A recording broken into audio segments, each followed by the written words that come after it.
Hola amigos de Radio Satélite Visión y América Visión. Les saluda Antonio Castillo, escritor y divulgador de historia y temática esotérica de España. Vengo a presentarles mi franja cultural llamada La Realidad Inasible. Es un placer compartir mis conocimientos en esta andadura cultural radial. Muchas gracias por acompañarme en sintonía. Estimados oyentes, volvemos otra vez con un nuevo episodio de La Realidad Inasible, el número 34, dedicado a la temática metafísica o esotérica. En esta ocasión hablaremos sobre la compleja cuestión de esos celebrados espíritus situados por término medio como poco un escalón por encima del de los humanos, nuestros hermanos superiores, los llamados, en nuestro contexto cultural, ángeles. Como el tema es amplísimo, incluso resumiéndolo al máximo, lo vamos a dividir en dos partes, de manera que esta semana veremos la primera y la próxima semana terminaremos de ver la segunda, dedicando un tiempo un poco mayor de lo habitual en cada programa. Y no se agotará con ello toda la información que precisamos para saber un mínimo del asunto. En un siguiente capítulo hablaremos sobre los demonios, digamos el reverso de la moneda de estos entes magníficos, según es creencia generalizada. Aunque en mi modesta opinión no tienen demasiado que ver, pero ya lo veremos. No adelantemos nada. Y desde luego ya está en preparación. Terminaremos dedicando otro programa específico a la cuestión de los arcángeles, desde cierto punto de vista los grandes espíritus planetarios que rigen nuestro cosmos particular, el sistema solar. Pero entremos ya en materia. La primera pregunta que se hará la persona incrédula es si existen o solo son fruto de la imaginación de soñadores, visionarios, cándidos. Pues sí, según el parecer de muchos, existen. Y no parece que haga falta aportar mayor prueba que la que requerís para pensar que, por ejemplo, existo yo, quien esto os narra, o vosotros mismos, oyentes. Pero os podría ofrecer un argumento de más peso, refiriéndome a la hipotética existencia de los extraterrestres. Algo impensable apenas hace 50 años es que existieran planetas extrasolares en el universo, o sea, que estrellas distantes, diferentes de nuestro astro rey, dispusieran de una cohorte de mundos esféricos a su alrededor. La ciencia, como no podía comprobarlo, lo rechazaba categóricamente. Hoy en día se conocen varios miles de planetas dependientes de otras estrellas lejanas, y no hemos hecho sino empezar a contar. Y por el estudio de sus espectros lumínicos se sabe que algunos pueden estar compuestos de elementos químicos de origen orgánico.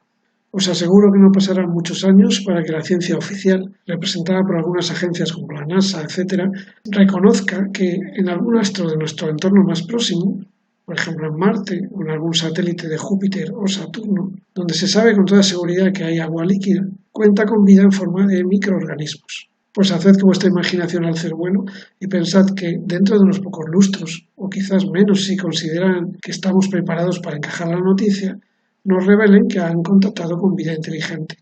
No sé si pasará tal, la verdad, porque ello haría tambalearse muchos de nuestros paradigmas sustentadores del poder que gobierna el planeta, y a lo mejor entraríamos en pánico. Pero con el tiempo, quizás. Pues bien, mi planteamiento consiste en que al igual que puede haber otros seres, casi con toda seguridad los hay, que porque no los veamos ni la ciencia de momento los contemple oficialmente, dejan de habitar sin embargo en otros astros, pues en nuestro mismo planeta, en nuestra amada Tierra, que es muchísimo más compleja de lo que pensamos, en un nivel vibracional, por decir alguna palabra que sugiera algo, del que nada sabemos los corrientes humanos y muy poquito algunos seres especiales entre nosotros, porque nuestros sentidos ordinarios son incapaces de captarlo, pueden habitar entes, seres vivos de otra naturaleza distinta a la física. Digo esto para que os deis cuenta de que la existencia de extraterrestres, es decir, de personas parecidas más o menos a nosotros, pero nacidas en otros puntos del vasto espacio que nos rodea, pese a que ahora mismo nos parece una idea extravagante, propia de lunáticos, de ilusos o de embusteros, espoleado nuestro intelecto por la verdad oficial con la que constantemente nos lavan los cerebros, tal vez en el siglo que viene, ya en el 22, se acepte con toda naturalidad. En fin, no es mi intención confundiros. Un extraterrestre, habitante de otros mundos, de otros planetas, y un ángel, un espíritu propio de nuestro propio mundo, muy acertada la redundancia, no tienen nada que ver, o por lo menos muy poco. Es verdad que entre los hipotéticos extraterrestres pudiera haber seres angelicales, por desgracia también podría ser lo contrario. Ya sería terrible el simple hecho de que moralmente se nos parecieran, mas el concepto es otro muy distinto. Pero el presente artículo no va de extraterrestres, solo buscaba un ejemplo. Y aquí otro de carácter también científico. Hoy día se admite que el universo está compuesto en un 70% de energía oscura, la hipotética responsable de la expansión del universo.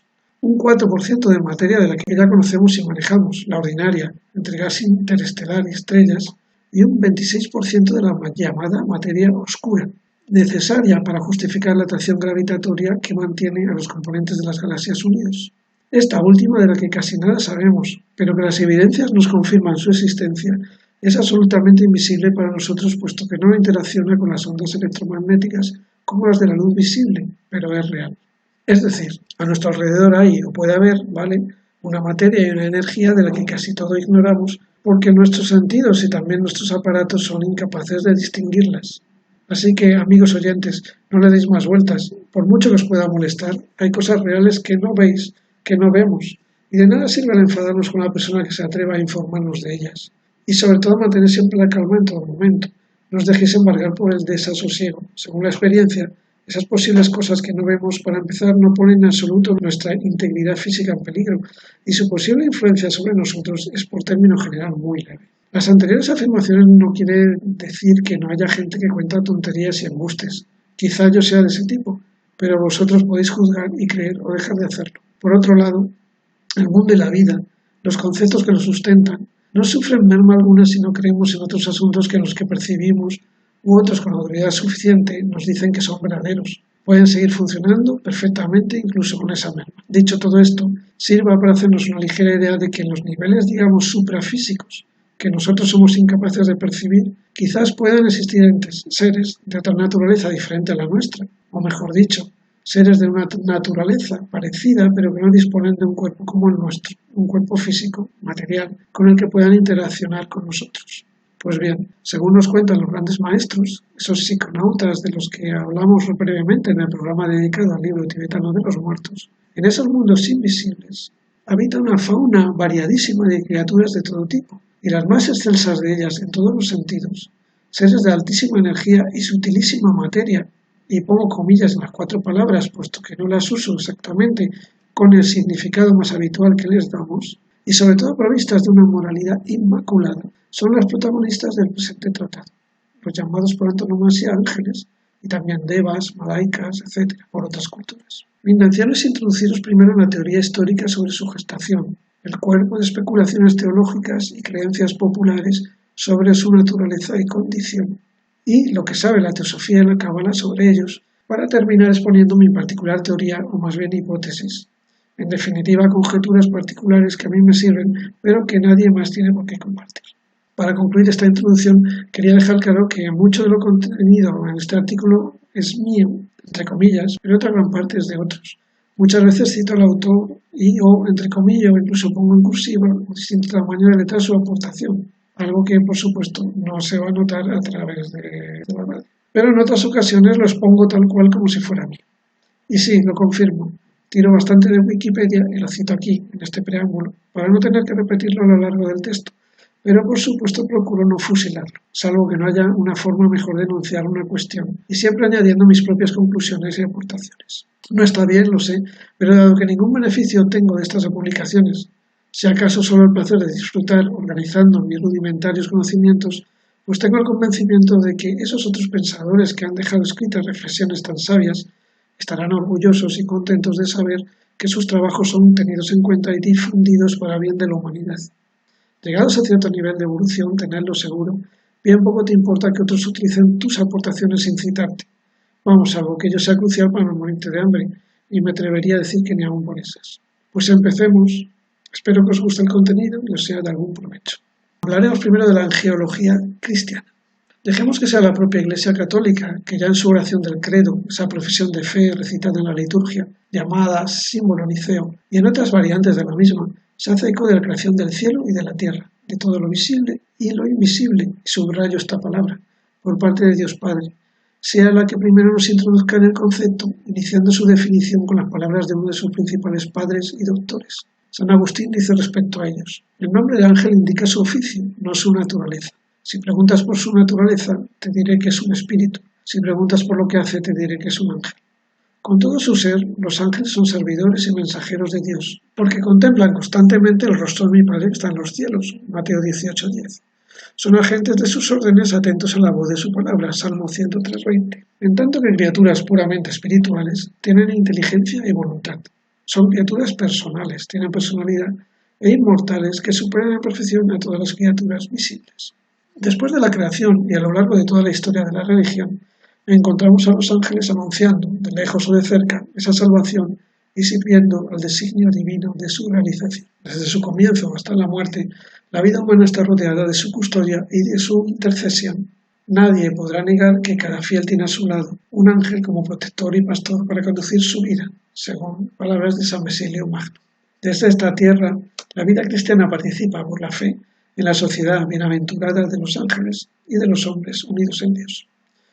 Pues eso pensamos, que los ángeles son esos hipotéticos seres espirituales, esto es, desprovistos de un cuerpo físico material, supuestamente creados por Dios. Aunque la Biblia, el Corán y otros libros sagrados mencionan repetidas veces la actividad de ángeles y demonios, así se ven a llamar desde varias ideologías a los ángeles malvados, no explican lo que son, solo dan por sentada su existencia y actividad. No es hasta entrada la Edad Media que el catolicismo empieza a dar forma a un bosquejo, poco definido aún en la actualidad, de geología doctrinal propia, de la mano del pseudo Dionisio Areopagita y de Gregorio el Grande. La palabra ángel procede del hebreo malak y del griego ángelos, que significa mensajero, lo cual puede entenderse en la Biblia como un mensajero humano unas veces y otra celestial, lo que lleva a confusión. Se habla de una persona o de un ser espiritual. La teología interpreta que más bien lo segundo. En la Biblia y otros textos judeocristianos no aparece mucha información sobre el tema. Puesta toda su intención en el conocimiento de Dios, de su obra y del camino de la salvación para el hombre, no tiene demasiada relevancia el saber sobre los espíritus celestiales y su modo de obrar. Antes bien, el monoteísmo prefiere pasar de puntillas sobre las cualidades de cualquier criatura a su vez creada, por excelsa que pueda ser, debido al rechazo de la posibilidad de que se produjese un nuevo acercamiento al arcaico politeísmo, como consecuencia de desviar la atención de la idea principal de su dogma, un Dios único, al que se deba orar y adorar en exclusividad, como parece lo más lógico. Sin embargo, en las culturas paganas anteriores, desde la misma prehistoria, se adoraban dioses y también a estos ángeles considerados ya entonces como mensajeros entre la divinidad y los hombres. Los pueblos asirio, persa, griego describieron a estos semidioses, por ejemplo, con alas, como Hermes o Eros, y los romanos concibieron a Cúpido. Y también los filósofos como Platón especularon sobre ángeles guardianes protectores. En los escritos hebreos solo se da nombre a dos ángeles, Gabriel, que iluminó el entendimiento de Daniel, y Miguel, protector de Israel. Fuera del canon, en el apócrifo libro de Enoc, se dice que los ángeles asistieron a la entrega de la ley mosaica, y ahí sí se cita el nombre de los principales, tanto los buenos como los convertidos en demonios, al desafiar la ley de Dios. Ireneo, 130-195 después de Cristo, mostró jerarquías entre ángeles. Orígenes, 182-250 después de Cristo, creía que si un ángel puede ser caído, un demonio puede convertirse y volver a la gracia. Jerónimo, 347-420 después de Cristo, pensaba que al nacer a cada persona se le entregaba un ángel guardián. Dionisio, 500 después de Cristo, dijo que un ángel es imagen de Dios. Gregorio Magno, 540-600 después de Cristo, indicó que los ángeles tenían poder sobre los cuerpos celestiales, mientras que Pedro Lombardo, 1100-1160 después de Cristo, pensaba que un ángel podía cuidar a mucha gente. Tras mucho especular sobre su naturaleza, todos estos sabios y otros no citados, sumados sus juicios a las propias palabras de Jesucristo en los diferentes evangelios, llegaron a la conclusión de que los ángeles no eran corpóreos, al menos no tenían un cuerpo como el del ser humano. Se consideró que son espíritus puros, dotados de juicio moral y alta inteligencia, criaturas individuales, verdaderas, sustantivas, de límites espaciales y temporales concretos, pero sin embargo conexas de forma más libre con el tiempo y el espacio que el hombre. Uno de los atributos considerados es su capacidad de estar presentes al mismo tiempo que otros muchos congéneres en un espacio limitado, como si su hipotética masa no ocupase el lugar. Ahora bien, no debían ser omnipresentes, cada uno solo podía estar en un lugar a la vez. Los ángeles serían un conjunto de individuos de similar naturaleza, pero no deben entenderse como una raza. Fueron creados todos ellos en el mismo acto y no se contempla que pueda haber propagación entre ellos. Tampoco morirían, por lo que no se produce un incremento de crecimiento en su número. La creencia generalizada determina que los ángeles buenos serían los servidores de Dios, mientras que los ángeles malos, llamados caídos, ejercerían de servidores de Satanás. En la concepción dualista, el adversario de Dios Padre, del Creador, puesto que estos habrían decidido en su momento seguir a Lucifer, Abro aquí un paréntesis, en realidad este no sería el pretérito nombre original con el que aparecen las primeras fuentes, sino un añadido entre literario y traspapelado posterior. Cierro paréntesis. Hijo o servidor del citado adversario Satán, según una interpretación, o según otra, uno de los más esplendorosos en sus orígenes arcángeles, jefe de ángeles del Señor, cuyo propio poder y excelsitud le hicieron caer en el pecado de soberbia y rebelarse contra los designios divinos, arrastrando en su caída del cielo al infierno a un tercio de todos los ángeles, tras una cruenta batalla, entre comillas, contra las fuerzas leales al Altísimo, capitaneadas por otro de los más señeros arcángeles, Miguel. En el libro de Enoc, ese jefe de los rebeldes recibe el nombre de Semyaza. ¿Ocurrió realmente esta confrontación universal de orden espiritual casi en el origen de los tiempos? Situada cronológicamente según los indicios que podemos extraer del relato del Génesis y el mencionado libro, poco después del séptimo día de la creación. Tal vez se estaban refiriendo los autores que esta historia plasmaron sobre el papel, o mejor dicho, pergaminos, papiros, etc., a leyendas o especulaciones míticas antediluvianas que se transmitían oralmente de generación en generación y hacían referencia a auténticos acontecimientos ocurridos en este planeta durante el transcurso de pretéritas civilizaciones desaparecidas. Podría ser, pero no nos apartemos de la visión espiritual, que es la que preferentemente conviene a este tratado. Puestos a estudiar la función, el papel que pudieran tener estos espíritus en el universo manifestado, se juzga que sería el de dar alabanzas y adoración a su creador. Al menos ese sería el principal ministerio de los llamados ángeles buenos. También tendrían asignados los cometidos de llevar la ley de Dios a su pueblo o hacer cumplir las sentencias del Altísimo sobre los antagonistas a su potestad. Y otros más, reunir a los elegidos en la segunda venida de Cristo o asistir en el día del juicio final. Hablemos ahora de la angeología islámica. Resulta de lo más provechoso el extraer del dogma maometano información sobre la naturaleza de los ángeles por disponer de una doctrina al respecto bastante elaborada, tal vez por su mayor proximidad histórica y geográfica con el mundo mesopotámico. El Islam reconoce la existencia de estos espíritus llamados ángeles, tanto los que tendrían un carácter antropomórfico como aquellos de condición abstracta. De hecho, la creencia en ellos es uno de los 6 artículos de fe en el Islam. El Corán es la fuente principal del concepto, pero sus características más completas aparecen en otras fuentes como hadices, el Kitab al-Miraj y en la teología y filosofía islámicas. Para este credo, los ángeles se diferenciarían de otras especies de criaturas espirituales cuya existencia admite en sus actitudes morales de intachable ética, que contrastarían con las de los demonios impuros de carácter perverso y con las de los genios, los llamados jinns, moralmente neutros o ambivalentes. Aquí los ángeles reciben el nombre de malaicas, en árabe malak, ángel o mensajero, y se consideran seres celestiales, creados por Alá a partir de un origen lumínico. Sus diferentes funciones consistirían en alabar a Dios en el cielo, interactuar con los humanos para su bien y ejecutar las leyes de la naturaleza. Se trataría de un tipo de criaturas que habitualmente vivirían en las esferas celestiales. Aunque el Corán no menciona la época en que se crearon, se los considera generalmente la primera creación de Dios. Habrían sido creados el miércoles y las otras criaturas en los días siguientes. Aunque tampoco se indica en el mencionado libro sagrado, se considera que los ángeles se crearon a partir de una sustancia luminosa, descrita repetidamente como una forma de luz. Uno de los hadices más famosos con respecto a su origen nos dice: los ángeles fueron creados a partir de la luz, los jinns a partir de una mezcla de fuego, y Adán, o sea los hombres, a partir de las materias que los caracterizan, agua y tierra, en definitiva, barro.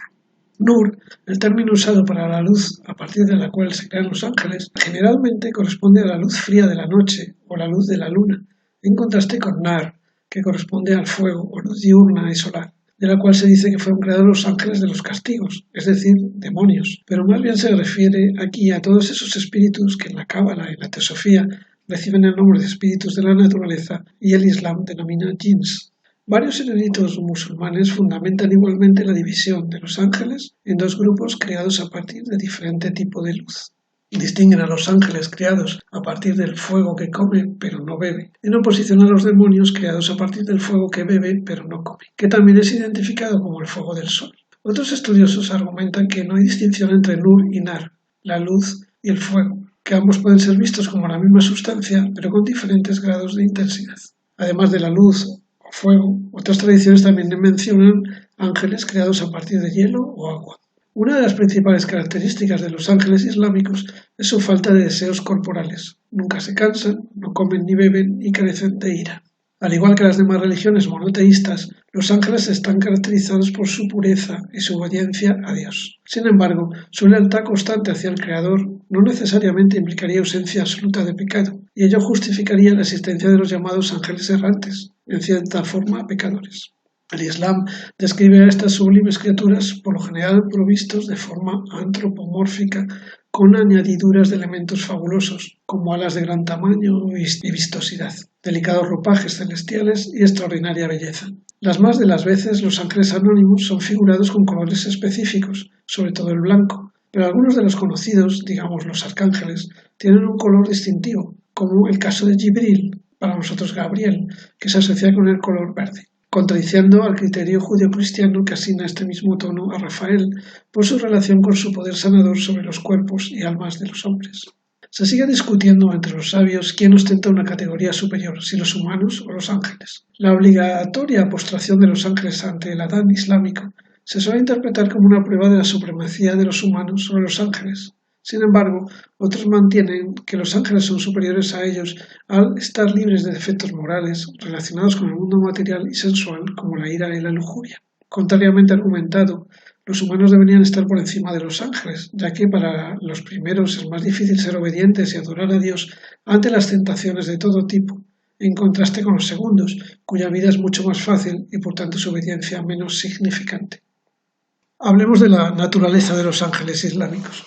En cuanto a las relaciones de los ángeles con las personas, según el Islam, aquellos participarían con éstas estrechamente en determinados asuntos, como rituales religiosos, pero también en cualquier quehacer del día a día, siempre que mediase la necesaria pureza de los humanos. Muchos hadices hablan de ángeles repelidos por el estado de corrupción de los humanos. Tenderían estos espíritus a alejarse de los mortales, contaminados por diversas actividades indecentes, como las relaciones sexuales inmorales, o en general cualquier ofensa importante a la ley de Dios. No obstante, los ángeles regresarían en cuanto se corrigiese la falta y el individuo retornara a su estado de pureza.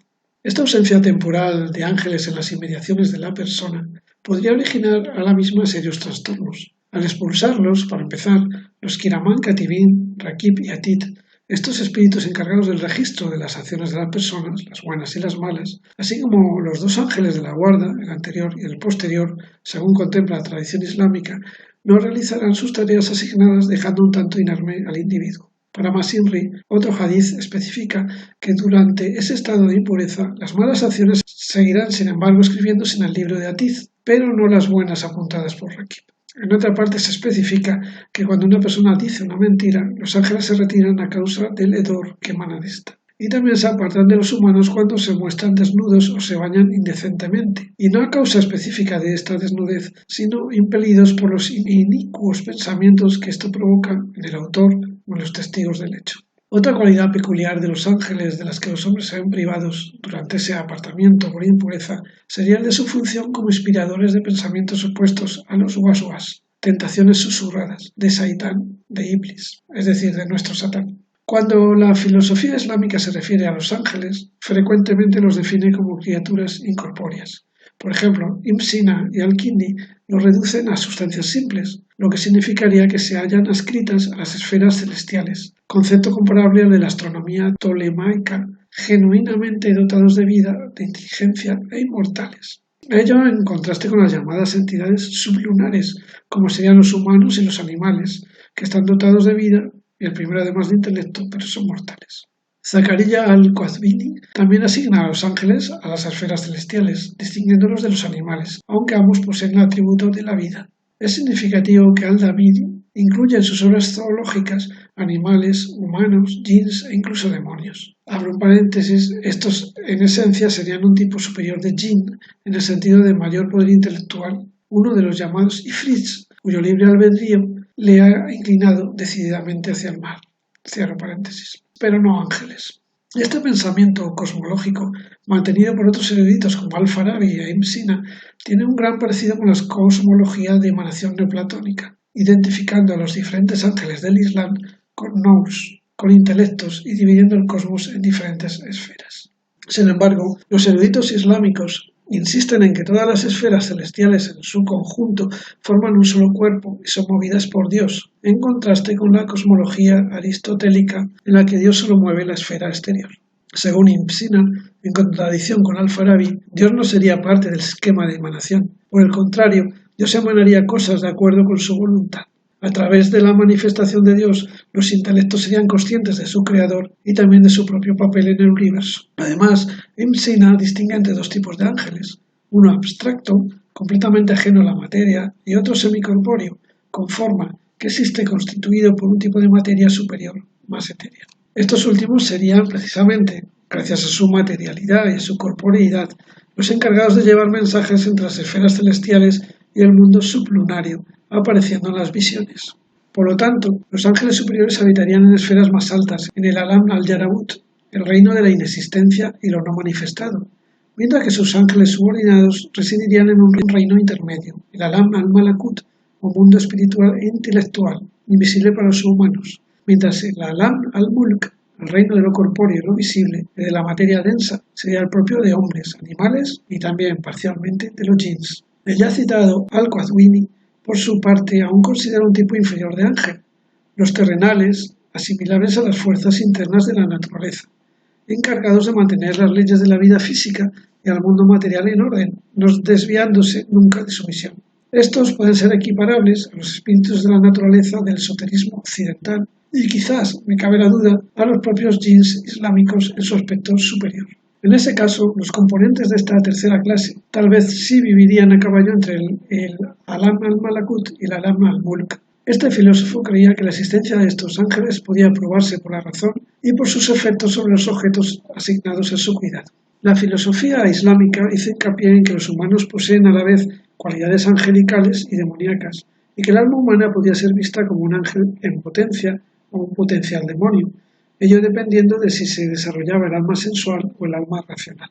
En el sufismo, la doctrina heterodoxa mística del islamismo, los ángeles juegan un papel primordial. Al igual que en otras tradiciones, se piensa que los ángeles son creados a partir de la luz, según Al-Jili, a partir de la luz de Mahoma, desde sus atributos de guía, luz y belleza. La cosmología sufí divide igualmente el mundo en varios reinos. Como vimos, el reino de Malakut sería el plano en el que los símbolos toman forma, la esfera en la que los humanos pueden encontrarse con ángeles durante sus sueños. Pasemos a un apartado peculiar de este tema, el de los ángeles de la guarda. Un tema notable aportado, como otros, por la religión persa es el de los Frabashi, o ángeles guardianes de cada persona. En el judaísmo primitivo nunca existió la noción de un ángel guardián personal, solo existía la noción del ángel guardián de la nación de Israel, según el Éxodo. Únicamente se dice de él que es el ángel de Yahvé. En el libro de Daniel se dice que este ángel custodio de Israel se llama Miguel o Mijael. En la literatura rabínica posterior a Jesucristo, ese ángel se llamará Laoel y luego Metatron. Pero esa función de cuidar a una nación entera es más propio de los ángeles llamados principados, como veremos si hay lugar para ello. Jesucristo, por medio del Evangelio de San Mateo, nos habla de los ángeles custodios de cada niño, que ven siempre el rostro del Padre que está en los cielos. Precisamente eso es lo que dicen los zoroastrianos, que cada persona tiene un ángel, el Frabashi, que está siempre delante de Ahura Mazda, y que ese ángel es la parte celestial del alma de cada ser humano. Y además que, a la hora de la muerte, si se trata de un justo, el alma de cada hombre se fusionará con su Frabashi. Es lo mismo que enseñaba Jesucristo como doctrina esotérica de la Iglesia primitiva, según se narra en el libro de los Hechos de los Apóstoles y en el Apocalipsis, donde se dice que el número o medida del hombre es el número o medida del ángel. El mismo Jesucristo, según el Evangelio de Mateo, dice que después de la resurrección final los hombres serán iguales a los ángeles del cielo, es decir, serán iguales a su Frabashi. Así se demuestra que las ideas de los evangelios del Nuevo Testamento no son tan nuevas ni tan originales como piensan algunos, ingenuamente. Zaratustra y sus discípulos las tuvieron antes y las compartieron con las escuelas de sabiduría del judaísmo. De allí pasarían al cristianismo. Según esta idea, los ángeles intervendrían de modo directo en nuestra vida, ayudándonos no solo en circunstancias más o menos extraordinarias o cuando nosotros mismos los invocamos, sino que un ángel especial nos protegería continuamente, nos custodiaría.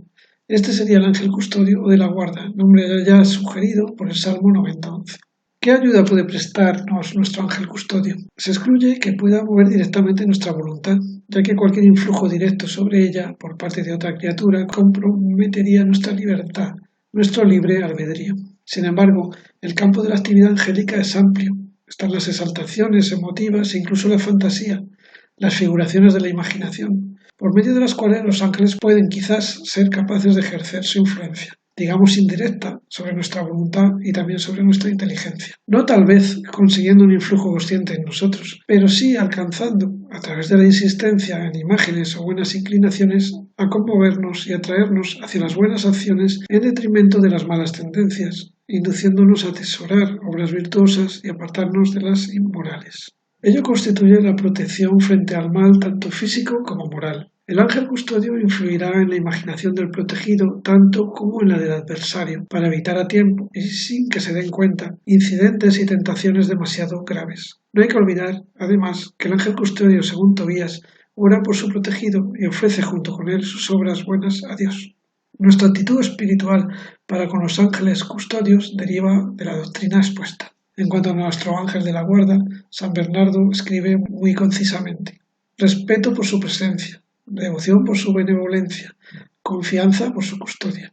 Podemos comunicar a nuestro ángel nuestros pensamientos más íntimos. Es normal que lo hagamos participar de nuestra vida espiritual en todos nuestros ideales y propósitos. El ángel custodio tendría que convertirse en nuestro amigo íntimo, que Cristo nos ha dado para estar más cerca de nosotros. Quien pretendiese poder prescindir de la ayuda de su ángel, despreciaría la ayuda que el mismo Cristo ha querido darnos. En la vida de muchos santos la presencia de los ángeles era sentida por ellos de manera muy cercana y singular. En otro de mis programas, el dedicado a los espíritus de la naturaleza, comenté muy de pasada algo sobre el tema de esas formas de pensamiento que por medio de una intensa voluntad de protección y con ayuda de la oración se convierten en auténticos elementales artificiales destinados a custodiar a nuestro ser o seres queridos. Estas formas, si son éticamente apropiadas, energéticamente potentes y de concreta definición, tienen posibilidades, amén de ser ya de por sí eficaces, de acabar habitadas por excelsos espíritus de los elementos o incluso pequeños devas, ángeles, que reforzarían la diligencia del, digamos, ángel titular de la persona. Nunca está de más el solicitar, o al menos desear, por leve que sea el empeño, y mejor que sea leve si no se tiene muy claro la forma correcta de obrar, la protección de la gente a la que amamos. Otra cosa es que lo ideal sería amar a todos, pero no somos precisamente ángeles, por desgracia. Bueno, esta última idea, contenida en los dos párrafos anteriores, la lanzo desde luego desde el punto de vista teosófico y no se corresponde con el enfoque general del capítulo. A continuación veremos la clasificación de los ángeles según la doctrina católica. Hay otros tipos específicos de seres celestiales que se mencionan en la Biblia. Se podría pensar que son tipos especiales de ángeles, en un sentido amplio del término, o bien que se trata de seres celestiales distintos de los ángeles, es decir, seres espirituales creados que sirven y adoran a Dios, cada tipo de acuerdo a su idiosincrasia. La doctrina católica suele enumerar 9 coros u órdenes angélicos. Esta jerarquía se basaría en los distintos nombres que se encuentran en la Biblia para referirse a ellos y en la descripción que de los mismos hace. Dentro de esta jerarquía, los coros de ángeles superiores hacen participar a los inferiores de sus conocimientos. Cada 3 coros de ángeles constituirían un nivel jerárquico y todos ellos juntos forman la corte celestial. Pero veamos la explicación que da de esta clasificación uno de los mayores entendidos en la materia, el llamado Pseudo Dionisio, teólogo y padre de la Iglesia del siglo VI después de Cristo, cuyo nombre es desconocido y que escribió bajo el seudónimo de Dionisio Areopagita. Él es considerado como el padre de la teología mística. Sus escritos han tenido profunda influencia en grandes teólogos y místicos a lo largo de los siglos. Es a partir de ellos cuando la Iglesia empezó a enumerar de forma oficial los 9 coros de ángeles divididos en 3 jerarquías de 3 coros cada una. Resumimos brevemente sus palabras. ¿Cuántos son y cómo se clasifican los órdenes celestes? ¿Cómo cada una de las jerarquías logra la perfección? Solo el que es fuente de toda perfección podría responder con exactitud a estas preguntas. Nosotros podemos tan solo conocer lo que la deidad nos ha manifestado misteriosamente por medio de ellos, ya que conocen sus propiedades. Nada, por tanto, tengo que decir por mí mismo de todo esto y me contento meramente con explicar como mejor pueda lo que aprendí de los santos teólogos sobre los ángeles, tal como ellos nos lo transmiten. La Escritura ha cifrado en 9 los nombres de todos los seres celestes, y mi glorioso Maestro los ha clasificado en 3 jerarquías de 3 órdenes cada una. Según él, el primer grupo está siempre en torno a Dios, constantemente unido a Él. antes que todos los otros y sin intermediarios. Comprende los santos tronos y los órdenes dotados de muchas alas y muchos ojos que en hebreo se llaman querubines y serafines. Este triple grupo forma una sola jerarquía que es verdaderamente la primera. Son los más divinizados y los que reciben primero y más directamente las iluminaciones de la deidad. El segundo grupo lo componen potestades, dominaciones y virtudes. El tercero, al final de las jerarquías celestes, es el orden de los ángeles, arcángeles y principados. Atributos de cada coro.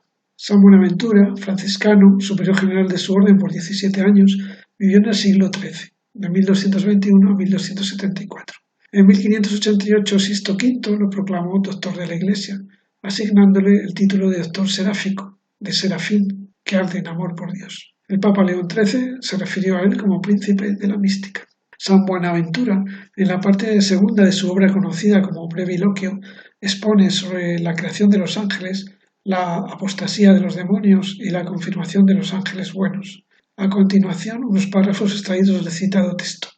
Se ha de saber que los ángeles desde su primera creación poseen 4 atributos, que son simplicidad de esencia, distinción personal, facultad racional, con memoria, entendimiento y voluntad, y libre albedrío para elegir el bien y desechar el mal. A estos 4 atributos principales se acompañan otros 4, eficacia en el obrar, oficiosidad en servir, perspicacia en conocer e inmutabilidad después de la elección, sea en el bien o sea en el mal. En cuanto a la voluntad, se hicieron estables y felices. En cuanto al entendimiento, perspicaces, de manera que no solo conocieron las cosas en su género propio, sino también en el arte eterno. En cuanto al poder, fueron perfectamente fortalecidos, tanto para imperar como para ejecutar, ya tomando cuerpo, ya sin tomarlo.